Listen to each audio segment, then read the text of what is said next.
Y ahora presentamos Rema, la palabra de Dios revelada, un mensaje que puede transformar tu vida y la de los tuyos para siempre.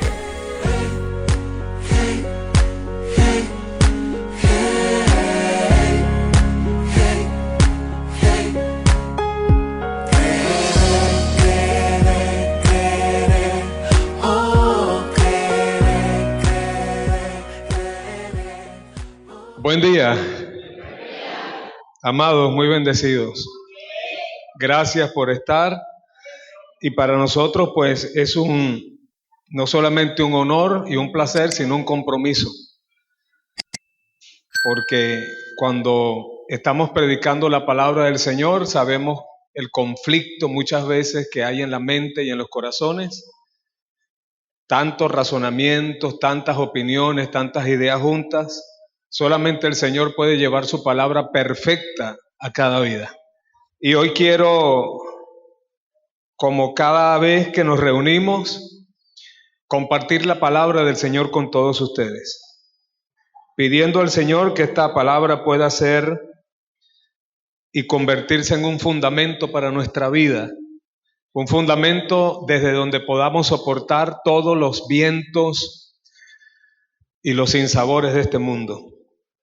Saludamos a las personas que nos ven y nos escuchan en las naciones a través de YouTube y a través de las diferentes redes donde Dios ya nos está permitiendo incursionar para, desde este terruño, desde este pedacito de tierra de Venezuela, poder aportar algo a tantas personas en tantas partes que andan en una búsqueda y muchas veces no saben qué es lo que buscan.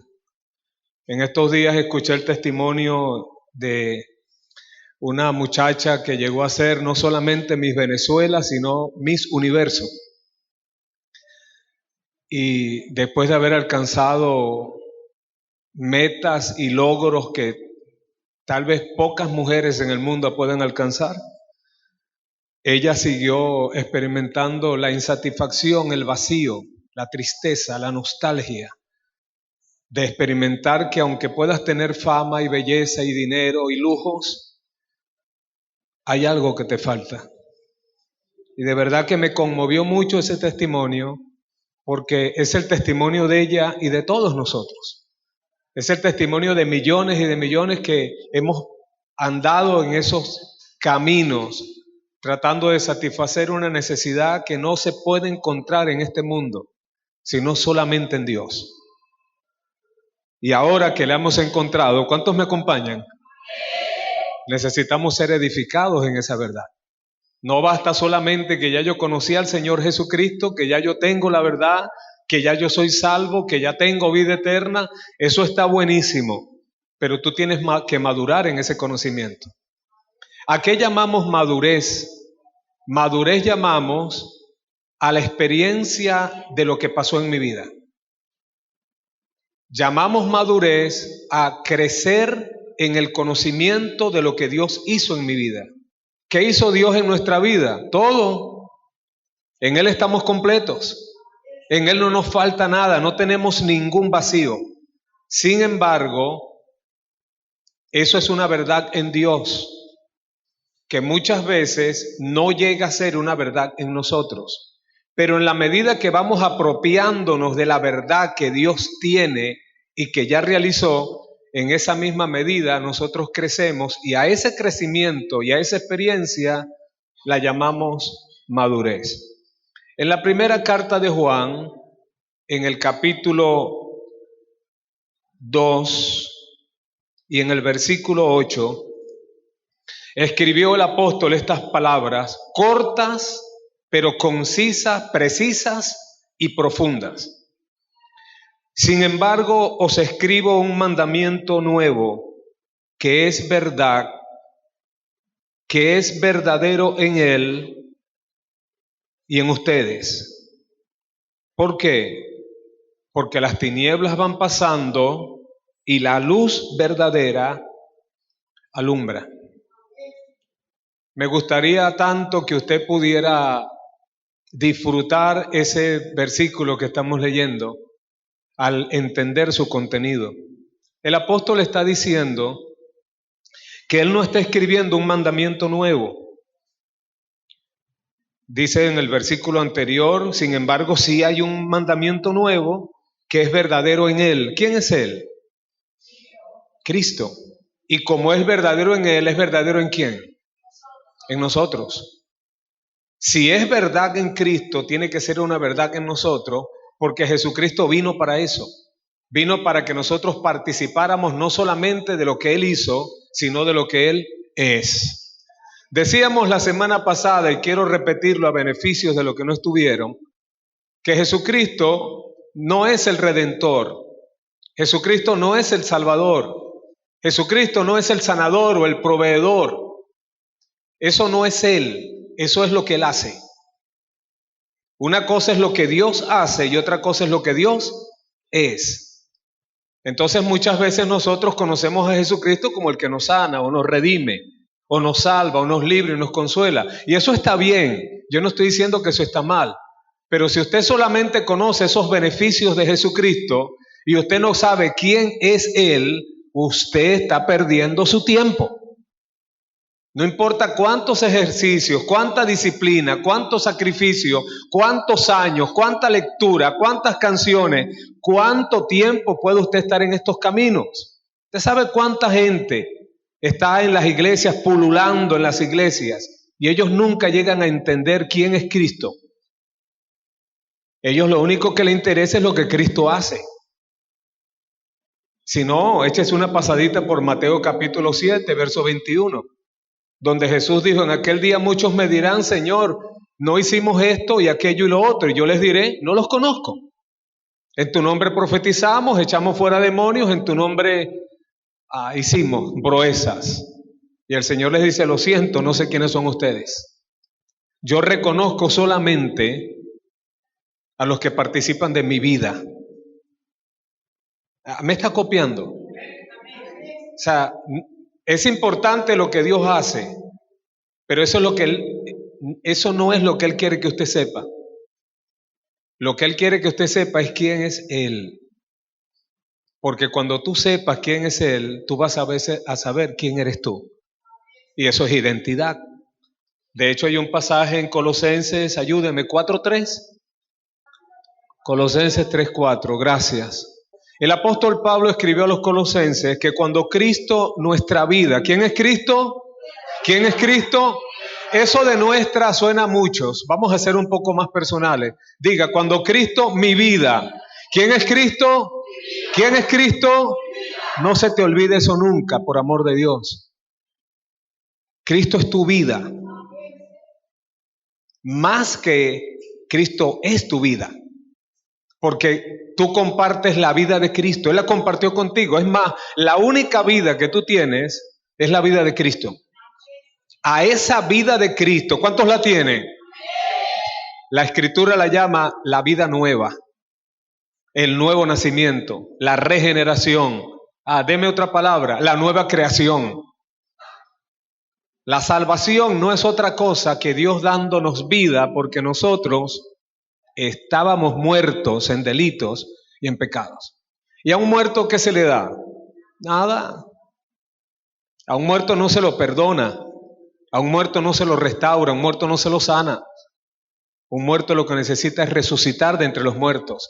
Y Jesucristo es nuestra resurrección. Resucitamos con la vida de Él. Y resucitamos en el poder de su vida. Entonces Pablo dice que cuando Cristo, ¿quién es Cristo? Cuando Cristo, tu vida, se manifieste, ¿quién va a ser manifestado? Tú, con la vida de Él. Claro, cuando estábamos en las sombras y leíamos ese versículo, pensábamos en el rapto de la iglesia, que no tiene nada que ver con eso. Como Pablo dice, cuando Cristo, que es tu vida, se manifieste, esa vida tiene que manifestarse. ¿Cuándo se manifiesta? Cuando yo voy experimentándola. Cuando voy creciendo, cuando voy madurando, voy experimentando que la vida de Cristo es mi vida, que ya yo no vivo, sino que Cristo vive en mí, y lo que ahora vivo en la carne, lo vivo en la fe del Hijo de Dios que me amó, entonces mi vida es transformada. Suceden cambios profundos y permanentes en nuestra vida, tan poderosos que pueden también afectar a otros. Vuelvo al versículo, 1 Juan 2:8. Sin embargo, se escribe un mandamiento nuevo que es verdad en Él. Y como es verdad en Él, es verdad también en nosotros. ¿Cuándo va a ser eso una realidad? Cuando las tinieblas vayan pasando y la luz verdadera ya alumbre. Es un proceso en el que estamos todos. Así que no se sienta usted frustrado si usted no ha alcanzado aquello que usted cree que debería haber alcanzado ya. Ocúpese usted de ser salvo. En una ocasión los discípulos le dijeron a Jesús: Señor, hasta los demonios se nos sujetan en tu nombre. Porque Jesús los mandó a ellos que fueran, echaran fuera demonios, sanaran a los enfermos, resucitaran muertos y predicaran el evangelio. Y cuando ellos regresan con el reporte, con el anuncio, le dicen: Señor, hasta los demonios se sujetan en tu nombre. Y Jesús le dijo: muchachos, eso está buenísimo, pero no se maravillen de eso. Si en algo se van a maravillar, maravíllense de que vuestros nombres estén escritos en el libro de la vida. Esa es la salvación. Después que tú eres salvo, ¿cuántos son salvos? Quiero estar seguro hoy. Ahora le falta crecer en Cristo. Y ese crecimiento lo vamos teniendo en reuniones como estas. Digo, en todas las experiencias de la vida, Dios te va a mostrar cómo crecer en Él. En cada situación que se te presente, Dios va a estar allí y tú vas a tener que tomar una decisión. Ojalá que sea la más sabia. Pero este tipo de reuniones están diseñadas para que el creyente entienda y entendiendo accese a lo que Dios ya tiene para él. Lo voy a repetir porque me gustaría de verdad que todos lo entendieran. 1 Juan 2:8. Os escribo un mandamiento nuevo que es verdadero en Él y en vosotros. Todo lo que es verdad con respecto a Cristo es verdad con respecto a nosotros. Todo. Lo voy a repetir. Todo lo que es verdad con respecto a Cristo es verdad con respecto a nosotros. Porque Él vino, escúchenme, para que nosotros nos convirtamos en Él. ¿O no leyeron ustedes alguna ocasión cuando Él dijo: Padre, que ellos sean uno, como tú y yo somos uno? Yo en ellos en mí y yo en ti. Porque el que se une al Señor es un espíritu con Dios. Entonces, usted no tiene una doctrina porque usted fue bautizado y usted toma Santa Cena. Esos son ritos y liturgias que pertenecen a los rudimentos de la iglesia. Esa no es la salvación.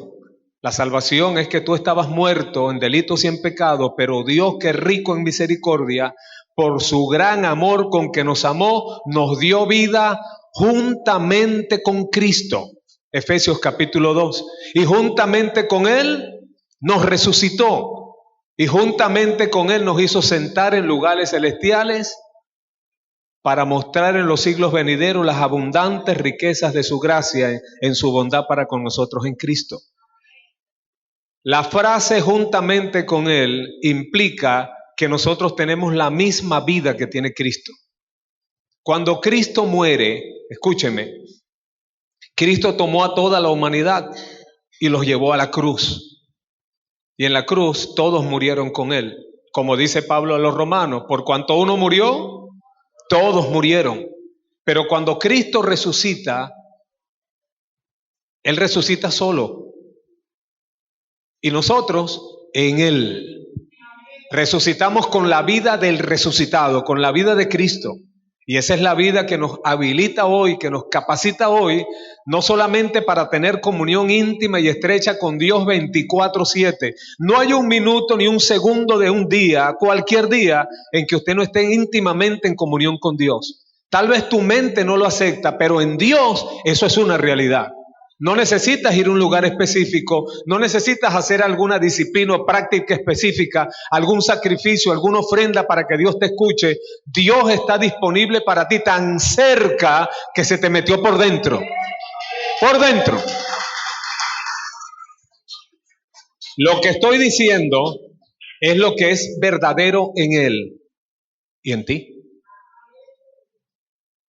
Y tal vez usted suspire y diga, pastor, de verdad que a mí me gustaría eso que usted está diciendo, experimentarlo. Permite que las tinieblas vayan pasando para que esa luz verdadera vaya llegando. Entonces, cuando tu mente es iluminada, lo voy a decir de otra manera, como lo dice Pablo a los Efesios, cuando tu mente es renovada, entonces tú vas a aceptar lo que Dios dice acerca de ti y eso se cumple porque ahí radica la fe. La fe es creer lo que Dios dice acerca de mí. La fe no es una aspiración, la fe no es una creencia, la fe no es una esperanza, no es un anhelo, la fe es una realidad.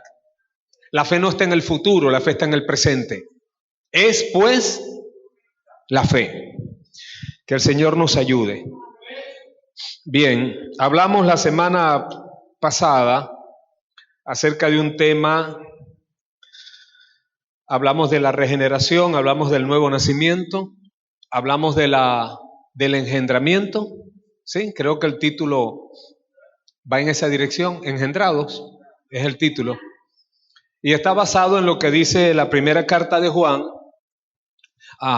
el libro de Juan, en el primer capítulo, dice que a lo suyo vino y los suyos no le recibieron, pero a todos los que le recibieron, a los que creen en su nombre, les dio potestad de ser hechos hijos de Dios. Estos hijos de Dios son hijos de Dios, ¿por qué? ¿Qué dice el versículo siguiente? ¿Quién se acuerda? ¿Por qué son hijos? Porque son engendrados, no llamados, engendrados.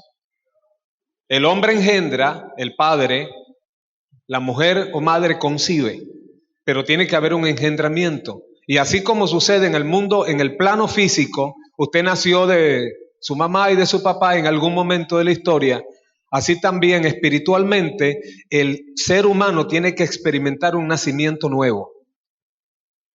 Yo sé que esto suena feo para algunas personas y suena duro, para mí suena duro decirlo y para algunos suena duro escucharlo, pero ni modo.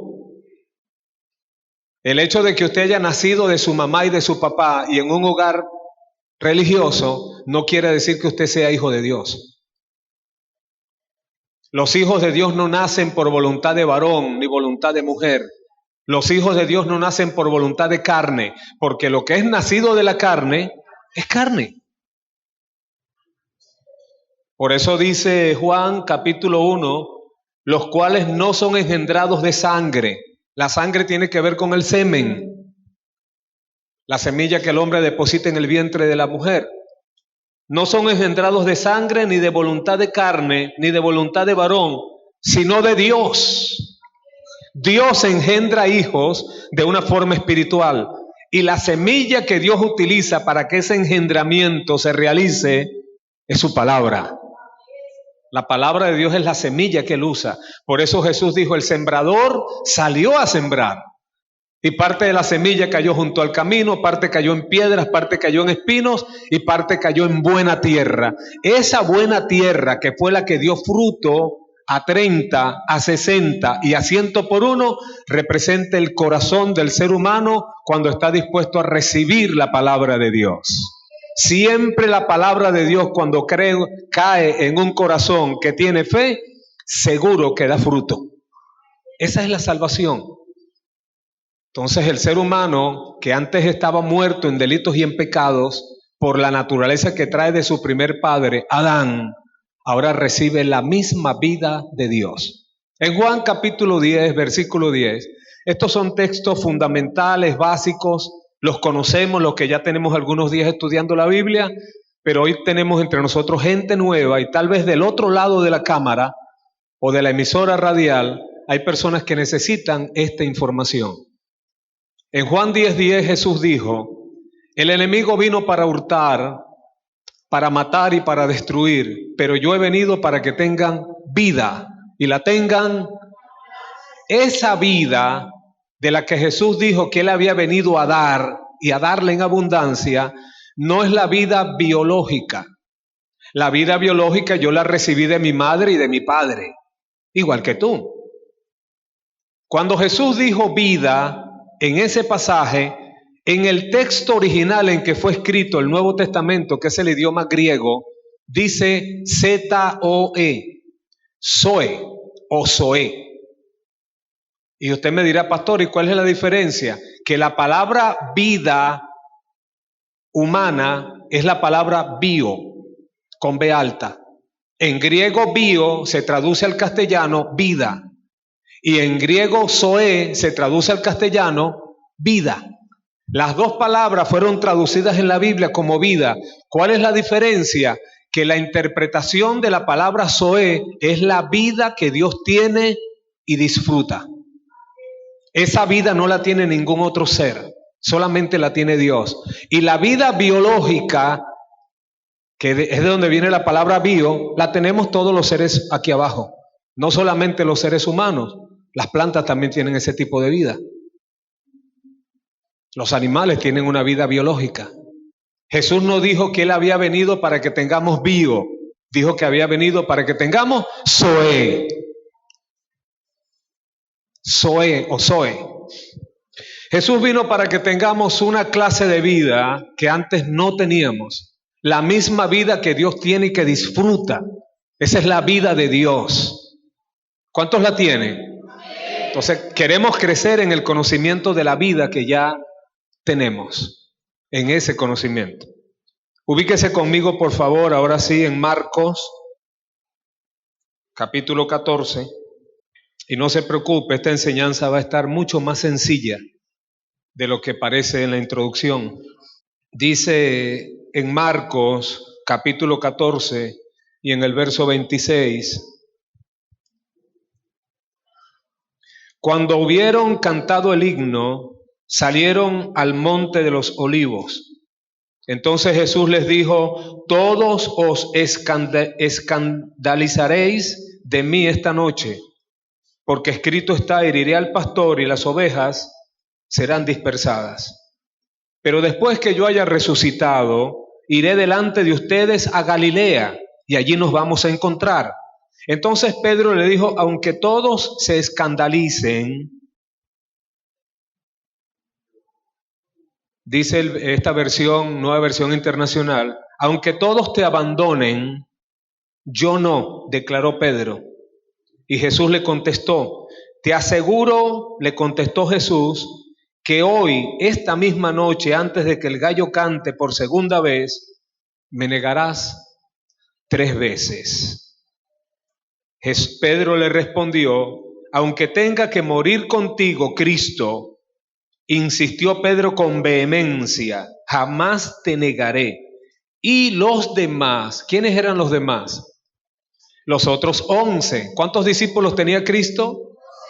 Digo, tenía muchísimos, pero tenía 12 íntimos, 12 que siempre andaban con Él para arriba y para abajo, los que luego conocemos como los 12 apóstoles.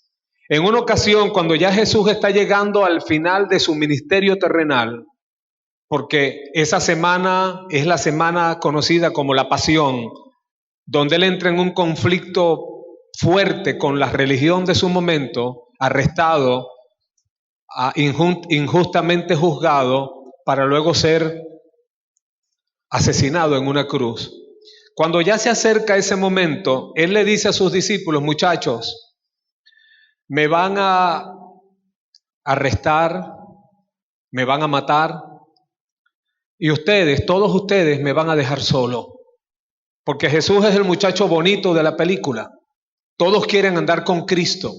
Cristo es el que se lleva todos los likes, es el que se lleva todos los aplausos. Todos quieren un selfie con el Señor.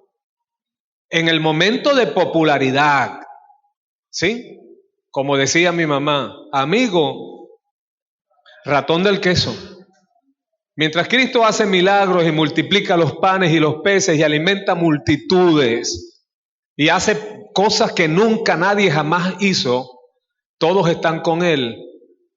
Pero cuando el Señor se le acerca el momento por el cual Él vino a este mundo, porque Cristo no vino a vivir, Cristo vino a morir y a dar su vida en rescate por todos nosotros.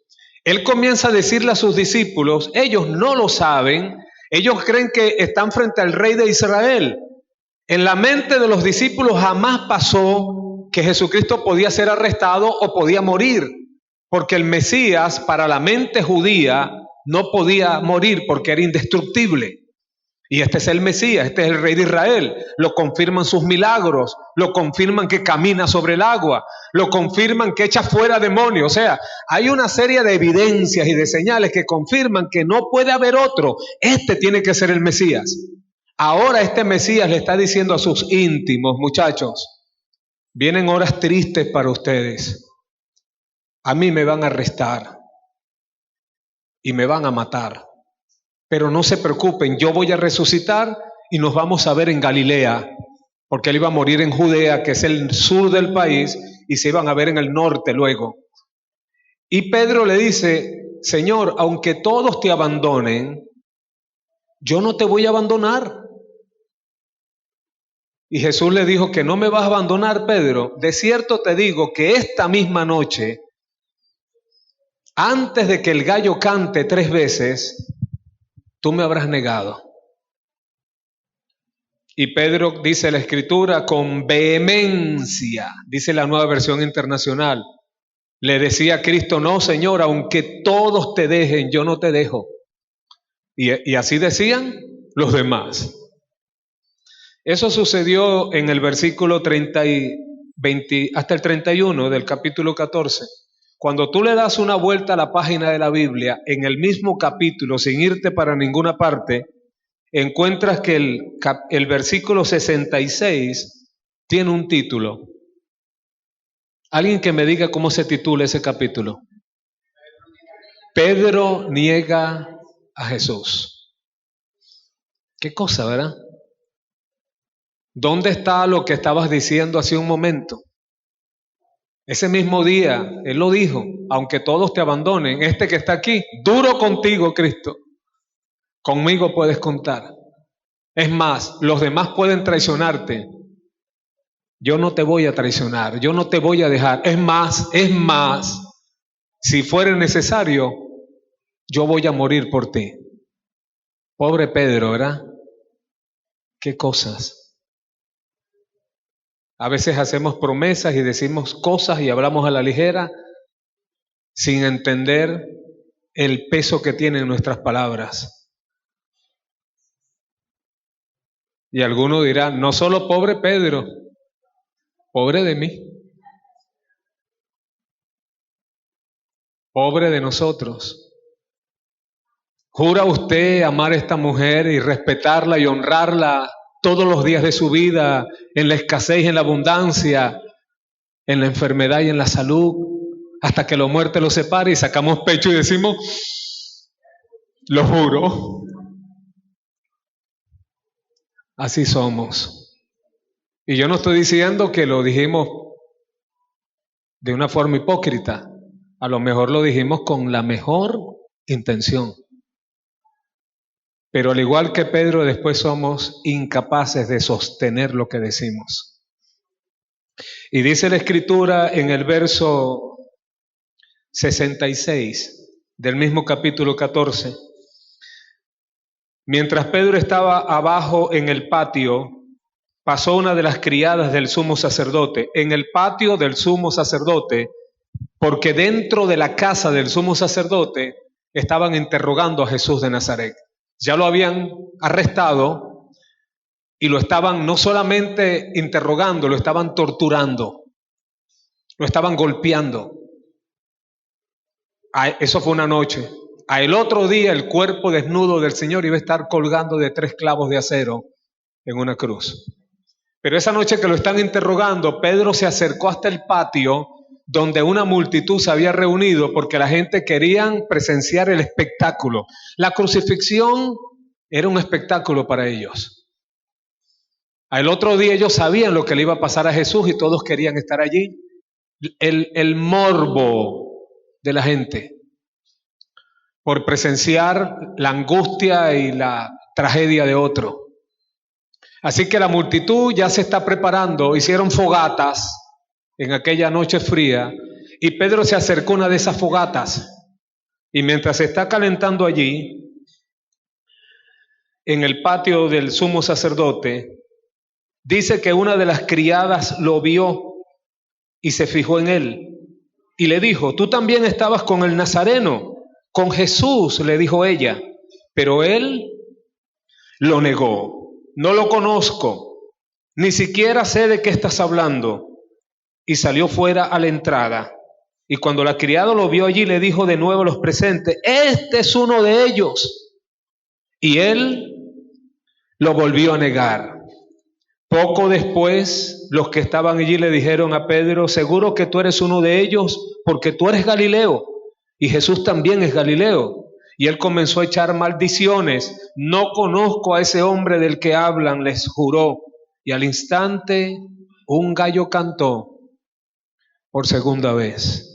Pedro se acordó de lo que Jesús le había dicho: antes de que el gallo cante por segunda vez, tú me habrás negado 3 veces. Y dice al final del versículo 72, y se echó a llorar. Hay otro relato aquí en el Nuevo Testamento que dice: y saliendo afuera lloró amargamente. La amargura que produce el no poder cumplir con tus promesas. La amargura que produce la impotencia de proponer algo y a la final echarlo a tierra. La amargura que produce el sentirnos tan débiles, tan pobres. Voy a usar una palabra fuerte pero bíblica y creo que es la que lo mejor lo dibuja: miserables. Y de hecho el tema de hoy lo hemos titulado Miserable de mí. Y el pasaje se encuentra en Romanos capítulo 7. Donde el apóstol Pablo escribió estas palabras, con la que creo que todos y absolutamente todos nosotros en algún momento de nuestra vida nos tuvimos que identificar. El apóstol Pablo escribe en Romanos capítulo 7 que lo que quiero hacer no hago, y lo que no quiero hacer, eso hago.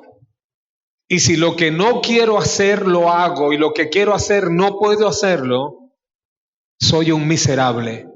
Miserable de mí, dice el apóstol. ¿Quién podrá librarme de este cuerpo corrupto y de su muerte? Este pasaje que encontramos en Romanos capítulo 7, algunos teólogos, algunos comentaristas bíblicos se han atrevido a decir que el apóstol Pablo sufría de esquizofrenia. La esquizofrenia es una condición donde las personas manifiestan 2 personalidades o más. A esa manifestación de 2 personalidades distintas en un solo individuo, los estudiosos de la psiquiatría, de la psicología, lo llaman esquizofrenia, y es una condición del alma. Yo leí en alguna ocasión a un escritor muy famoso, bíblico, acerca de los asuntos de la Biblia, donde él decía que Pablo sufría de esquizofrenia. ¿Por qué? Por estas palabras que encontramos en Romanos. Y yo en ese momento yo lo creí, pues yo estaba dando mis primeros pasos, y cuando tú estás empezando en cualquier área de la vida, tú no tienes pericia, tú no tienes experiencia, tú eres un neófito, tú eres una persona que está comenzando. Y cuando yo estaba comenzando y leí eso, yo llegué a creer eso, de que Pablo sufría de esquizofrenia, y eso a mí me hizo mucho mal. Por eso es importante cómo tú lees, amado. Recuerden lo que dice Lucas capítulo 10. Jesucristo le preguntó a un maestro de la Biblia: ¿cómo está escrito y cómo tú lees? Porque una cosa es lo que está escrito y otra cosa es lo que yo leo. Y lamentablemente muchas veces estamos leyendo lo que no está escrito. Y entonces cuando yo leí mi Biblia en Romanos capítulo 7, yo identifiqué la esquizofrenia de Pablo. Y para mí fue fatal. ¿Saben por qué? Porque yo me empecé a identificar con Pablo. Y yo dije, en mi mente yo dije, bueno, si para Pablo eso era una realidad, ¿qué queda para mí? Si Pablo lo que quería hacer no podía hacerlo porque no tenía la fuerza, el poder. Tal vez en su mente y en su corazón quería hacerlo, pero no podía lograrlo. Es como el hombre que le dice a la mujer, mire, yo te juro que yo más nunca te voy a ser infiel. Yo te prometo que tú vas a ser la única mujer de mi vida. Es que mira, yo no tengo ojos para más nadie, mi corazón es tuyo. Bla, bla. ¿Será que ese es un hombre perverso? ¿Será que ese es un hombre malo? Bueno, no puede ser tan malo cuando a Pablo le pasaba lo mismo. Entonces, esa psicología a mí me afectó. Entonces empecé a ver mis debilidades como algo con lo que ya yo no podía luchar. Y cuando tú no puedes luchar contra algo, ¿qué haces? Te abandonas. Tú te abandonas. Hasta que Dios, por su gracia, porque tenemos un Dios maravilloso, tenemos un Dios extraordinario. Hasta que Dios, por su gracia, porque no se debe a la inteligencia, no se debe a la sabiduría, no se debe a los estudios, no se debe a la lógica, a la razón, se debe a la gracia de Dios. Por la gracia de Dios, Dios alumbró mis ojos y me di cuenta que ese no era Pablo. Pablo no está hablando de él. Cuando logré entender un poquito Romanos en todo su contexto, me di cuenta que Pablo se está metiendo en las sandalias de un judío y habla como un judío que tiene una ley, que es la ley perfecta, la ley de Dios, la ley de Moisés, donde te dice no matarás, no robarás, no adulterarás. Usted sabe los mandamientos. Cualquier judío tiene esos mandamientos, pero ¿los cumple? No. No solamente porque sea judío, ningún ser humano puede cumplir eso. Entonces el apóstol Pablo lo que está haciendo, como un buen abogado que es, hay una palabrita que se utiliza en esos ámbitos judiciales, que es la palabra, se me escapa en este momento, argumento, cuando se argumenta. Pablo está argumentando en contra de los judíos. Y Pablo se mete en las sandalias de un judío y les dice que ellos quieren agradar a Dios porque saben que la palabra de Dios se los ordena, pero dentro de ellos no pueden hacerlo porque no hay la fuerza espiritual para hacerlo. Y entonces Pablo se describe como uno de ellos y dice, mira, lo que quiero hacer no hago y lo que no quiero hacer eso hago, y encuentro que una ley está en mí, que es la ley que me lleva hacia abajo, que me empuja hacia abajo. Yo quiero subir para agradar a Dios, pero hay algo que como la inercia que produce la ley de gravedad me empuja hasta el polvo. ¿Y qué tiene que exclamar él? Miserable de mí. ¿Quién me puede librar de este cuerpo corrupto, de esta naturaleza corrupta y de su muerte? ¿Quién puede librar al hombre o a la mujer de la naturaleza con la que nació? Él escribió el profeta, ¿mudará el etíope su piel? Es decir, una persona después de nacer negra se puede convertir en una persona blanca. Bueno, Michael Jackson lo intentó y eso lo mató. ¿Mudará el etíope su piel? ¿Mudará el leopardo sus manchas? No, amado. ¿Saben qué dijo el profeta también? Aunque te laves con lejía y amontones jabón sobre tu cabeza, la mancha de tu pecado permanecerá. ¿Podéis acaso vosotros hacer el bien estando acostumbrados por naturaleza a hacer lo malo? No se puede. Pablo no está hablando de él, porque en el momento que Pablo escribe esa carta, Pablo es un hombre que nació de nuevo. Pablo es un hombre que fue llevado al tercer cielo y le fue revelado el evangelio como a ningún hombre debajo del cielo. Pablo era un apóstol, era un hombre lleno del Espíritu Santo. Fue un hombre que estuvo dispuesto a poner el cuello en el patíbulo para que le fuera cortada la cabeza por predicar el evangelio de Cristo. Pablo está interpretando la condición de todos los seres humanos que quieren agradar a Dios porque saben en su mente lo que es bueno, pero no pueden hacerlo. Y el grito desesperado es, soy un miserable. La miseria que produce la imposibilidad. Y yo les dije la semana pasada, yo vengo de allí. Y creo que algunos de ustedes o todos me tienen que acompañar. Tuvimos nuestros vicios, tuvimos nuestras debilidades, para no llamarlos pecados y vida corrupta. Buenas intenciones por un lado, pero no podíamos cumplir. Entonces Pablo supo muy bien caracterizar, ejemplificar en ese relato la condición de todos los seres humanos. ¿Cuál era el problema con los hebreos en ese momento, con los judíos? ¿A quién rechazaron los judíos? A Cristo. Y por eso Pablo escribe ese capítulo, porque les está echando en cara y diciéndole, ustedes están rechazando al único que puede librarlos de esa miseria. Por eso el grito de triunfo al final, ¿cuál es? Más gracias sean dadas a Dios por Jesucristo. Porque solamente Cristo puede librarnos de esa horrenda y terrible situación donde queremos el bien, pero el mal está en nosotros. Amados, y para salir de esa situación, ninguna religión es suficiente.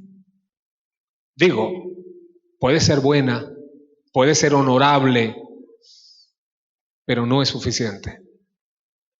El hecho de que seas católico o seas evangélico no te libra de la condición con la que naciste.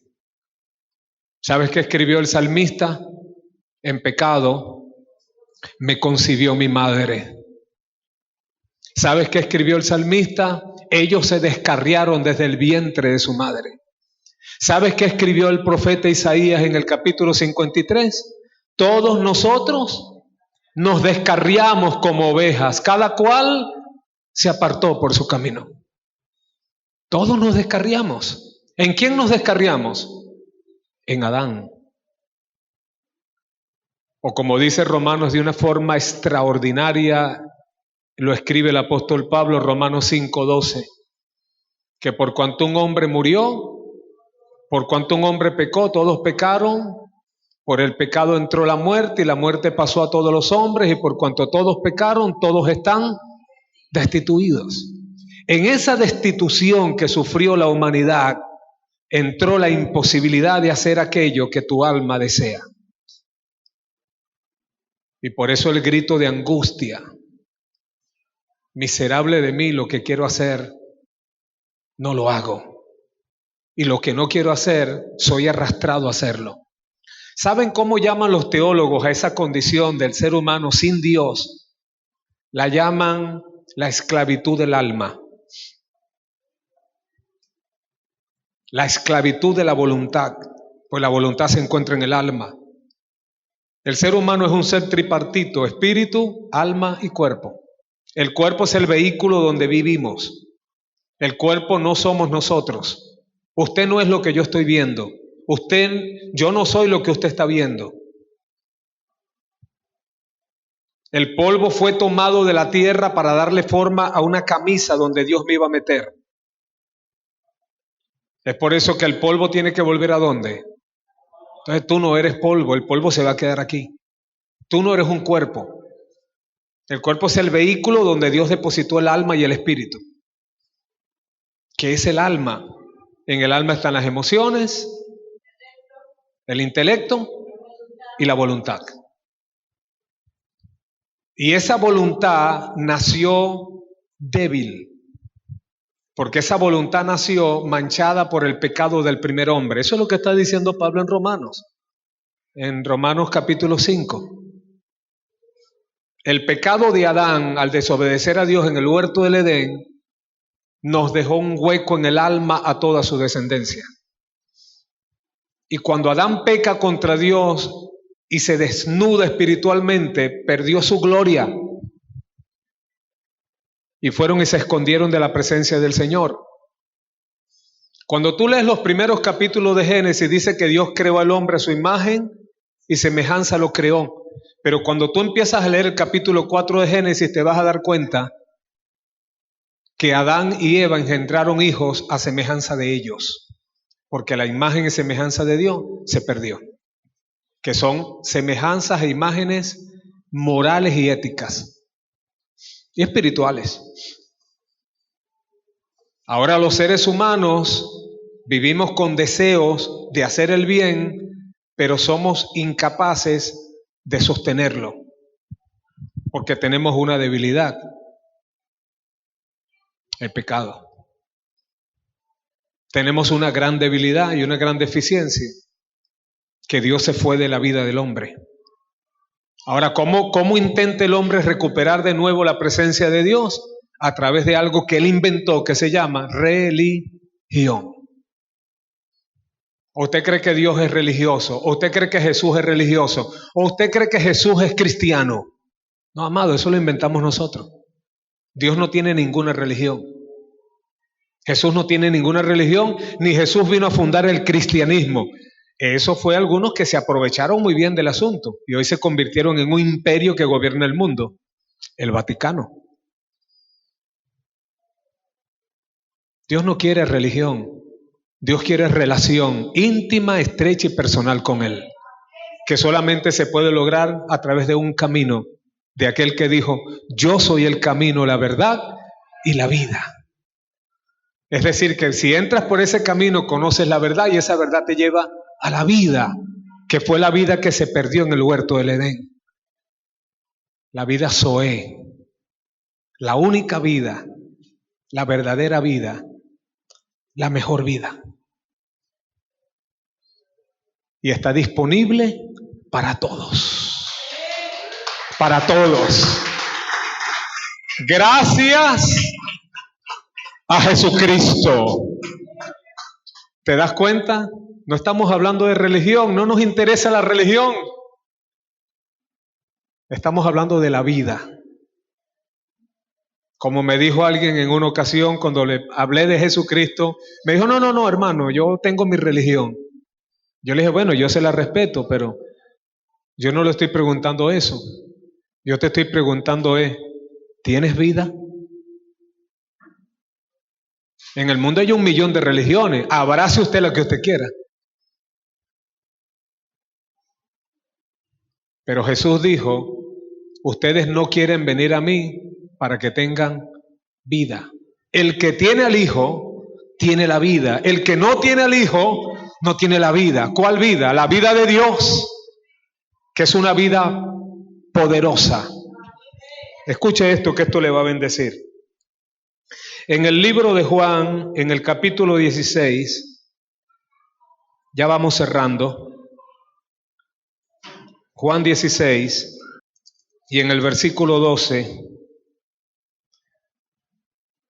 Jesús le dijo a sus discípulos, se lo dejo como asignación, como tarea, cuando usted tenga un tiempecito, lea este capítulo completo. Yo me voy a remitir a 2 versículos por causa del tiempo. Pero en este capítulo Jesús viene hablando de cosas profundas. Viene hablando, por ejemplo, donde dice, mire, yo me voy a ir y ustedes se van a poner tristes, pero la tristeza de ustedes se va a convertir en gozo porque yo voy a venir de nuevo. Y empieza a hablar de unas cosas que su mente no puede asimilar. Ellos no pueden digerir lo que Jesús les está diciendo. Les dice, por ejemplo, y cuando Él venga, es decir, Él mismo, pero en una forma espiritual, va a convencer al mundo de justicia, de juicio y de pecado. Ellos no pueden entender, pero Jesús se los está diciendo antes de que acontezca. Y en el versículo 12, el Señor les dice, aún tengo muchas cosas que decirles, pero ustedes no pueden sobrellevar. ¿Qué entiende usted por sobrellevar? ¿Llevar dónde? Llevar sobre. Sobrellevar es algo, llevar algo encima. Cuando Jesús le dice, yo tengo muchas cosas que decirle, pero ustedes no tienen la fuerza, la capacidad para recibir lo que yo tengo que decirles. Ustedes no pueden sobrellevar lo que yo les voy a decir. Yo quise tomar esas palabras porque para mí es una analogía. Muchos de nosotros estamos tratando de sobrellevar una carga con la que no podemos. Y estamos haciendo promesas que luego rompemos. Y nos sentimos mal porque no queríamos romperlas y volvemos a jurar y volvemos a romper la promesa. Y así se ha convertido en la vida de muchos y muchas, más de lo que deseamos. Usted sabe la cantidad de personas que los domingos están cómodamente sentados en lugares así como este, en espacios como estos, en cualquier lugar del planeta. Y están llenos de Dios, y están llenos de gozo, y están llenos de fe, y están alabando al Señor. Y el martes se están arrastrando en la pobredumbre, y el jueves se están arrastrando en el pecado, y el lunes se están arrastrando en la miseria. Y vuelven a venir el otro domingo prometiendo que no lo harán más, pero en ellos no hay la fuerza para sobrellevar eso, no pueden con ese peso. Hermano, ni yo podría, nadie puede vivir de esa manera. El fracaso está garantizado. Necesitamos una vida nueva. Eso es lo que quiero decirles. No es una religión, es una vida nueva. Miren lo que viene ahora, versículo 13. Pero cuando venga el Espíritu, y la palabra Espíritu ahí, dése cuenta que está escrita con E mayúscula, porque está hablando del Espíritu de Dios. ¿Y sabe usted que la vida de Dios es su Espíritu? ¿Usted sabía que el Espíritu de Dios es su vida? ¿Cuántos tienen el Espíritu de Dios? Porque tienes la vida de Dios. Entonces, ¿qué hace la diferencia cuando el Espíritu de Dios viene a tu vida? Eso hace la diferencia. ¿Por qué? Amados, porque solamente el Espíritu puede vencer las imposibilidades de la carne. Por eso la Biblia dice, todo lo puedo en Cristo, porque tengo su vida. Él me fortalece. Entonces yo no ando luchando para no engañar a mi esposa, porque eso no está en mí. Tal vez en algún momento de mi vida yo también viví en la miseria de hacer una promesa que no podía cumplir, hasta que vino Cristo a mi vida. Y Él hace la diferencia. Y no estoy diciendo con esto que soy perfecto, ni pretendo que usted sea perfecto, pero más poderoso es el que está en ti que el que está en el mundo. Es así, amado. Eso es así. Miren el reflejo de tanta gente, de tantos de nosotros. En el capítulo 47 del libro de Génesis, encontramos una historia que es bien interesante. Y es que cuando José, aquel muchacho que fue vendido como esclavo, separado de su familia, se le hizo creer a su papá que estaba muerto. Sus hermanos, que eran bastante, era una familia de 12 hombres. Sus hermanos lo agarraron a él siendo un niño y lo vendieron como esclavo. Y agarraron la ropita de él, le quitaron la ropa, mataron un cordero y con la sangre del cordero mancharon la ropa. Y se la llevaron al papá y le dijeron, papá, mira lo que conseguimos de José. Alguna bestia lo devoró. Pero José no estaba muerto. A José lo llevaron unos mercaderes para Egipto. Y en Egipto un oficial del imperio de Egipto, de Faraón, lo compró como esclavo. Y lo tenía en su casa. Y la mujer de este oficial se enamoró del muchacho esclavo y quiso seducirlo. Y le dijo, José, acuéstate conmigo. Pero este muchacho era temeroso de Dios y le dijo, no, señora, yo no puedo hacer ese gran pecado. Su esposo me ha dado toda la confianza del mundo y me ha tratado muy bien. ¿Cómo yo me voy a acostar con usted? Pero la mujer apasionada, la vieja estaba loca por el muchacho. Y entonces la mujer en un momento de arrebato lo agarró y el muchacho le dejó el pelero, pero le dejó las ropas se le rompieron y se las dejó en la mano.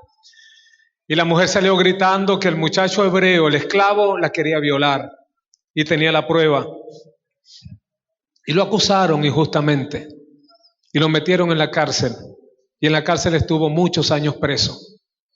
Hasta que el faraón de Egipto tuvo un sueño donde vio 7 vacas gordas y robustas y detrás de ellas 7 vacas raquíticas, flacas en el hueso.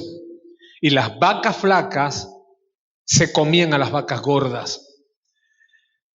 Entonces Faraón necesitaba quien le interpretara ese sueño, porque vio que en ese sueño había algo que él no podía entender. Y le dijeron que allá en la cárcel había un muchacho hebreo, que el muchacho discernía los sueños, y él lo mandó a buscar. Y efectivamente José le dijo: Faraón, vienen 7 años de abundancia como nunca tu imperio ha visto, pero luego vienen 7 años de hambre donde no va a llover. Van a ser años de calamidad. Yo te aconsejo que tú siembres todo lo que puedas en esos 7 años de abundancia y luego recojas ese fruto y lo guardes, para que cuando vengan los días malos tengas. Y Faraón le pareció tan buena la interpretación que le dijo: bueno, ¿y qué debo hacer? Le dijo: busca una persona capaz que te haga ese trabajo. Y Faraón le dijo: tú eres esa persona. Y lo puso por segundo en el imperio. Por eso hay un salmo que dice: de la cárcel salió a reinar. Y lo puso por segundo. Después de Faraón y de su esposa, José gobernaba Egipto. Cuando empezaron los 7 años de hambre, la familia de José, que vivía muy lejos, se enteraron que en Egipto había grano, había comida. Y vinieron a buscar alimentos. Ya José no era un niño, aquel niño que ellos vendieron, ahora era un hombre. Y era el hombre más poderoso en Egipto después de Faraón. Así que usted conoce la historia, sí la conoce, ¿verdad? Él se da a conocer a sus hermanos, no hay revancha, no hay venganza. Mira, yo sé que Dios me mandó aquí antes que ustedes para ahora preservar la vida de ustedes. Miren cómo piensa una persona espiritual. Él nos dijo: ay, mira cómo me los puso Dios. No, amado. Él pensó: bueno, Dios permitió todo esto para que ahora yo pueda alimentar a mi familia. Ustedes lo hicieron para mal, pero Dios lo tornó en bien. Cuando tú confías en Dios, eso pasa. Eso pasa. Y para hacer el cuento largo corto, quiero leer el versículo 4, Génesis 47:4. Le dijeron a Faraón que la familia de José había venido para morar en Egipto, porque allá en la tierra de ellos no había pasto para las ovejas ni para los siervos, pues el hambre es grave en la tierra de Canaán. Por tanto, te rogamos ahora que permitas que habiten tus siervos en la tierra de Gosén. Entonces Faraón le dijo a José: tu padre y tus hermanos han venido a ti. La tierra de Egipto está delante de ti. En lo mejor de esta tierra haz habitar a tu padre y a tus hermanos, que habiten la tierra de Gosén. Y si entiendes que entre ellos hay hombres capaces, ponlos por mayorales, por capataces del ganado mío. También José introdujo a Jacob su padre y lo presentó delante de Faraón. Y Jacob bendijo a Faraón. José ahora trae a su papá, que es un anciano que pensó que nunca. Él pensó, en una ocasión dijo: yo pensé que yo iba a descender con mis canas con dolor al Seol. Pensé que mis canas iban a descender con dolor al Seol por la muerte de mi hijo José. Ahora se encuentra que José está vivo, es el gobernador de Egipto. Y ahora José le presenta a su papá al emperador del mundo, Faraón. Y miren esto que pasa, que me parece interesante. También José introdujo a Jacob su padre y lo presentó delante de Faraón. Y Jacob bendijo a Faraón. Y Faraón le preguntó a Jacob: ¿cuántos son los días de los años de tu vida? Y Jacob, el papá de José, respondió a Faraón: los días de los años de mi peregrinación son 130 años. Pocos y malos han sido los años de mi vida, y no han llegado a los días de los años de la vida de mis padres, en los días de su peregrinación. ¿Quiénes eran los padres de Jacob? Isaac y Abraham. Acuérdese que Dios es el Dios de Abraham, de Isaac y de Jacob. Jacob respondió algo triste. Cuando Faraón le pregunta, ¿cuántos son los días de los años de tu peregrinación? Es decir, tus años en este mundo. Jacob respondió, los días de los años de mi peregrinación son 130 años. Y son pocos y son malos. ¿Por qué? Porque Isaac vivió muchos más años que él y vivió una mejor vida. Abraham vivió muchos más años que él y vivió una buena vida. ¿Por qué dijo Jacob días pocos y días malos? Si tú lees la historia de Jacob, ¿cómo fue la historia de la vida de Jacob? Una vida mala. Jacob era un tipo tramposo. Era un tipo tramposo. Era un tipo que si podía aprovecharse de ti, se aprovechaba. Era un tipo que si podía engañarte, te engañaba. No tenía escrúpulos. Y él mismo reconoce al final de sus días que sus días fueron pocos y malos. Pero esa historia puede cambiar por una larga vida y por una vida buena. Con Dios todo es posible. Póngase de pie, por favor. Que el Señor nos ayude.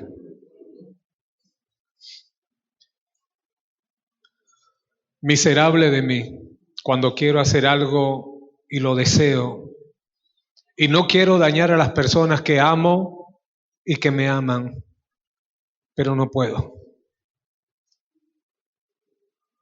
Y quiero salir del vicio porque me está destruyendo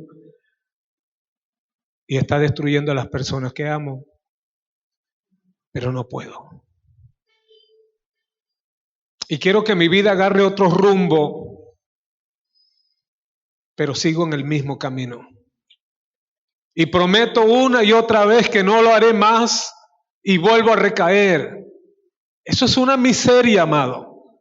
Esa es la miseria en la que vive tanta gente en tantas partes. ¿Se puede salir de allí? Se puede. ¿Se puede cambiar la vida? Se puede. Tal vez no puede el etíope mudar su piel, tal vez no puede el leopardo mudar sus manchas, pero este libro dice que si alguno está en Cristo, nueva criatura es, las cosas viejas pasaron, todas son hechas nuevas. En Cristo todo lo podemos, Él nos da la fuerza. Escuche, hay cosas que hasta ahora tal vez tú no puedas sobrellevar porque son una carga que te aplasta la vida, pero cuando venga el Espíritu Santo, ahí sí puedes llevar la carga porque su carga es ligera y su yugo es fácil. Todos necesitamos la vida de Dios. Todos necesitamos el Espíritu de Dios. ¿Sabes por qué? Porque no fuimos diseñados para vivir de otra manera. Con razón escribió el salmista que el hombre que está en honra y no lo entiende, va a morir como una bestia. Nace, crece, se reproduce y muere. Esa no es la voluntad de Dios para sus criaturas. La voluntad de Dios es que nosotros vivamos la vida en el poder de su Espíritu. El hombre fue creado de esa manera originalmente. Antes de Adán, el hombre contaba con una comunión ininterrumpida con su Creador. Y esa comunión te da las fuerzas que tú necesitas para vencer lo que te vence, para derrotar lo que te derrota, para convertir tus miserias en un trofeo para la gloria de su nombre. Pero necesitamos a Cristo en nuestra vida. Necesitamos la vida del resucitado. Y esa vida está disponible para todos, aquí y ahora. No tienes que hacer ningún sacrificio. No tienes que pagar ninguna demanda. Él en la cruz dijo, todo está consumado. Él con su muerte, con dolor, con sangre, pagó en la cruz por todos tus pecados. Y lo único que te pide es que vengas a Él. Que permitas que Él sea tu Salvador. Jesús dijo, el que viene a mí, yo no lo echo fuera. El Señor está aquí hoy. ¿Y sabes por qué está aquí? Porque tú estás aquí. Te conoce tus lágrimas, tus temores, tus angustias, tus pensamientos. Siempre ha estado contigo, en tu mente siempre ha visto tu alma y quiere darte vida.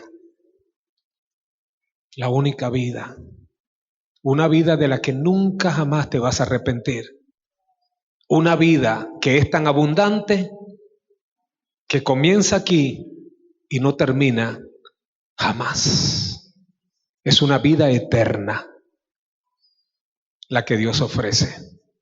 Y si tú puedes decirle hoy al Señor, Señor, yo necesito esa vida. Dame tu vida. Ven a mí y dame esa vida. Yo quiero ayudarle hoy con una oración. Diga conmigo, Señor Jesús, he oído tu palabra y sé que tu palabra es verdad, que soy pecador y por mi pecado estoy lejos de ti y viviendo la miseria de las imposibilidades. Pero tú, Jesús, diste tu vida y derramaste tu sangre para limpiar todos y cada uno de mis pecados. Ven a mi vida, sé mi Dios, sé mi Señor, sé mi Salvador. Dame la fuerza que solamente viene de tu Espíritu. Gracias, Señor. Soy tu Hijo. Tú eres mi Padre desde ahora y para siempre. Amén. Amén. Amén. Señor, gracias. Mira a todos los que hicieron esta oración. Tu palabra dice que el que viene a ti tú no lo echas fuera. Tu palabra dice que los que confían en Dios no serán avergonzados. Obra poderosamente en esas vidas. Renueva, regenera. Que tu Espíritu Santo pueda remover todo obstáculo, todo impedimento, todo lo que impide. Que tu Espíritu Santo pueda obrar poderosamente en los corazones. Que tu Espíritu de gracia pueda quemar todo pecado y toda actitud y toda debilidad hacia el pecado y toda inclinación hacia el pecado. En el nombre poderoso de Jesucristo, rompemos toda atadura, Señor, todo yugo. En el nombre Jesús, y declaramos la vida de Dios en los corazones, la vida de Dios en los espíritus. En tu nombre lo pedimos, lo recibimos, y la gloria, Señor, siempre será tuya. Gracias, mi Dios. Levanta tus manos en esta hora como señal de que te rindes, como señal de que Él es tu Señor, de que tú eres su Hijo, de que tú no puedes, pero Él puede en ti. Todo lo puedes en Él. Él te da las fuerzas. Gracias, Padre. Gracias, Señor. Muchas gracias. Esta fue una conferencia dada por el pastor Rafael Guilarte. Si este mensaje ha sido de interés para usted y desea comunicarse con este ministerio, puede hacerlo a través del 0412-517-2899. Será hasta otra oportunidad cuando presentemos Rema, la palabra de Dios revelada.